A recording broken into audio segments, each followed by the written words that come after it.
Black Clover. A priest in Hage discovers two abandoned babies outside his church. He finds out that their names are Yuno and Asta after he has brought them inside. After 15 years, Asta approaches Sister Lily with a marriage proposal, but she politely declines each of his overtures. The other orphans, including Yuno, criticize Asta and point out that he does not possess any magical ability. Despite Asta's best efforts to demonstrate his powers, Yuna's magic is in a league of its own, putting Asta's abilities to shame.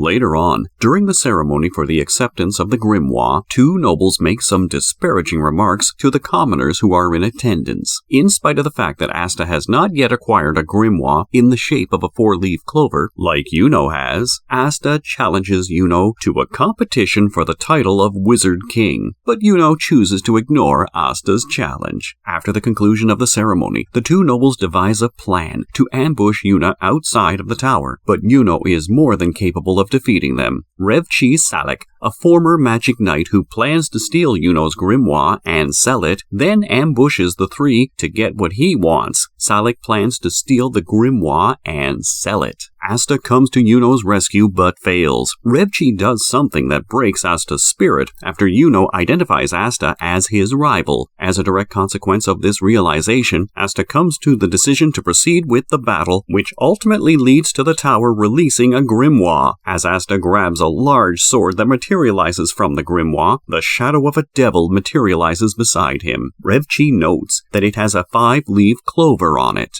When Yuno was only 10 years old, he was racing through a trail when he suddenly tripped and fell. Yuno was able to pull himself up with the assistance of Asta after he inquired as to his well-being and moved closer to help him. Asta mocked Yuna as a crybaby, and Asta reassured him that everything would be fine now that he had his back. After that, Asta and Yuna continued to run along the trail while holding hands, and Asta remarked that Sister Lily and the other orphans were waiting for them at the top of the trail. As a result of his desire to wed Lily, Asta began acting irrationally and throwing tantrums. Yuno enlightened him on the impossibility of that scenario by pointing out that Lily was a cloth member. After telling Yuno that he was not yet finished and would marry her one day when they were both adults, Asta got a smile on his face. Lily, who was listening to this conversation, told Yuna and Asta a story about how the Wizard King came into being later on while they were all together in the church. A courageous mage fought and defeated a demon that had brought darkness to the world and threatened to destroy it. As a result, the demon was vanquished and dawn returned to the world. While doing so, Yuno gave off the impression of being scared, and Asta seemed wholly engrossed in the story. The narrative came to a close, and both Yuno and Asta appeared very moved. One day, Asta was taking in the scenery outside the church when she noticed the statue of the Wizard King perched atop the enormous skull. Lily responded affirmatively when Asta asked if the Wizard King was a significant figure, adding that he was the second most notable figure after the king.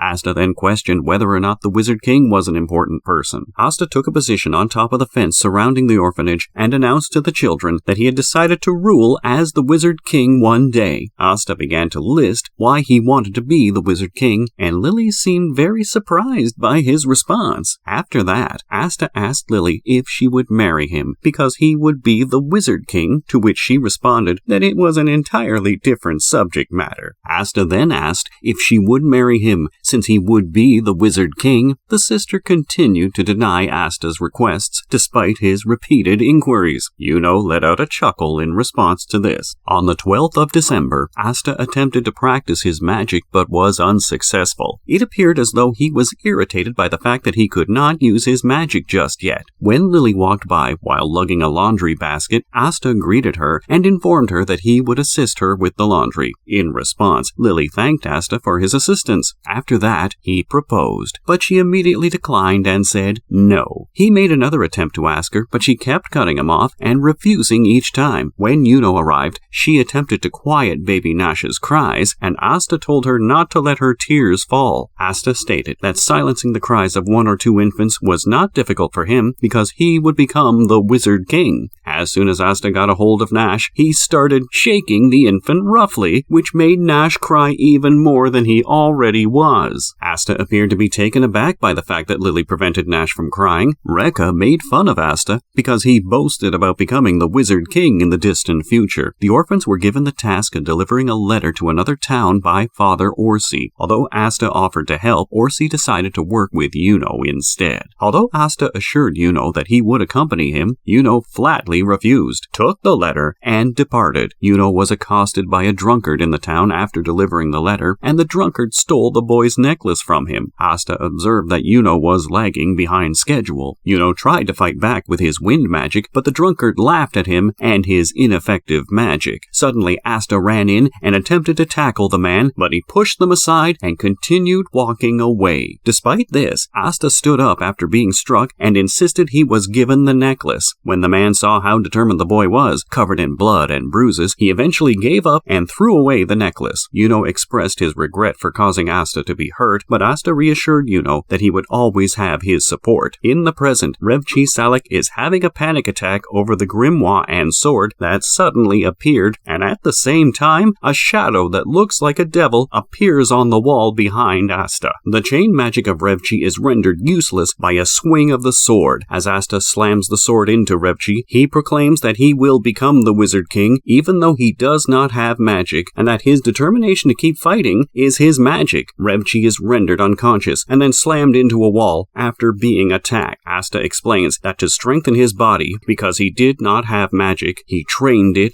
physically. Asta and Yuno remember their vow to one another and recommit themselves to becoming the Wizard King. A monstrous entity is launching an assault on the city. After that, the first Wizard King appears and vanquishes the demon. The Clover Kingdom has been guarded over the subsequent generations by a Wizard King in charge of 9 different squads of magic knights. It is everyone's responsibility to lay down their lives to defend not only the kingdom, but also its subjects. Asta drank the juice extracted from Maguro leaf after completing his 1,000 swings with the sword he obtained from his grimoire. Yuno has also been working on his fitness, breaking rocks and chopping wood. They are keen on taking the Magic Knight's entrance exam between the two of them. Sister Lily and Father Orsi visit to talk about their foster son's upcoming test. After that, Yuno and Asta compete in a race to get back to the church, and Nash declares that Yuno is the victor. The following day, while Asta is practicing, Nash approaches him and tells him that orphans are too frail and poor ever to have a chance of becoming magic knights. However, Asta yells at him not to give up, proclaiming that he will show that anyone can succeed. Before the boys leave the next morning, Lily and Orsi prepare a special dinner with various potato-based dishes to enjoy that evening. Lily remembers the night Yuno brought back an injured Asta and their first encounter with the boys after they had left, and then they went. The boys will continue to hone their skills while they are on a long journey to the royal capital. The moment they arrive in Kika, the boys waste no time in registering for the preliminary examination required to join the Magic Knights. After all of the candidates have been seated, the Antibirds will approach them and swoop down on Asta. Since the Antibirds prefer to work with people who have less magical power, they steer clear of Yuno and concentrate their efforts on Asta instead. During her fight with the birds, Asta runs into Yami Tsukahiro, captain of the Black Bulls, as well as his companions Finraru Rulekes and Gordon Agrippa. After Yami leaves, CK Bronzaza introduces himself to Asta and describes the captains of their squad as they enter: Nozzle Silva of the Silver Eagles, Fegulion Vermilion of the Crimson Lions, Jack the Ripper of the Green Mantises, Charlotte Rousselet of the Blue Roses, Geldu Poizo of the Purple Orca, Dorothy Unsworth of the Coral Peacocks, Ril Boismortier of the Aqua Deer, and William Vengeance of the Golden Dawns. While Asta struggles with the variety of questions throughout the test, Yuno and Sake excel in their ability to answer all of the questions. To have any chance of passing the final exam, the candidates will need to work together. Despite the fact that Sake believes Asta to be a feeble peasant, he chooses to be with them. In spite of this, Asta is able to incapacitate Sake with a single blow, and he then announces that he intends to ascend to the position of Wizard King.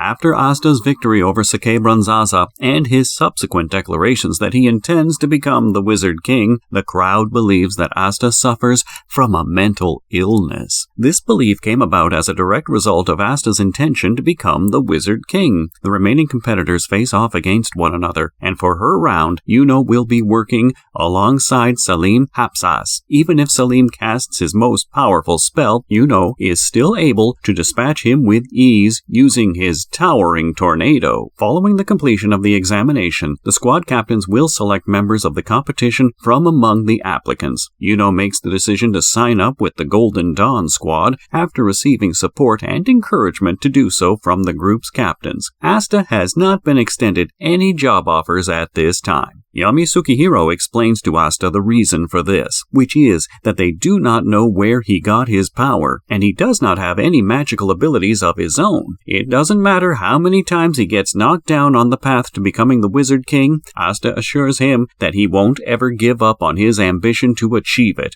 Asta says yes to Yami's invitation to join the Black Bull, the squad that Yami commands. Yuno and Asta begin talking to one another, but Asta soon needs to excuse themselves because they need to use the restroom. When Asta goes into the bathroom, Sake immediately goes in after her. He concocts a poisonous lizard in an effort to go after Asta, but Yuno is able to prevent him from doing so. After being apprehended, Asta is transported to the stronghold of Black Bull. They open the door to enter, only to find that there is already a fire inside. Yami expresses her happiness at the news that he will be joining the team. Yuno makes her initial introduction to Golden Dawn leader Klaus Lunetz at the organization's headquarters. Klaus warns him that becoming a member of the group will not happen immediately, despite his efforts. Asta makes an effort to introduce himself to the Black Bulls, but they are focused on the issues that they are facing and do not pay attention to him. As soon as Yami Tsukihiro succeeds in getting their attention, everyone rushes outside to meet him because he has broken down a wall. Yami is the one who initially introduces each of them to Asta, and then it is everyone's turn to speak briefly about themselves. When Asta mentions that he is interested in buying a robe, he is told that in order to do so, he must first prevail over Magna Swing. Magna makes him go through the motions of the rite of passage by making him do push-ups and sit-ups. This officially welcomes him into the group. He will need to defend himself against an assault from Magna as part of his final test. If he follows through, the Black Bulls will be more than happy to have him as a member of the team. He is successful in turning Magna's attack back on himself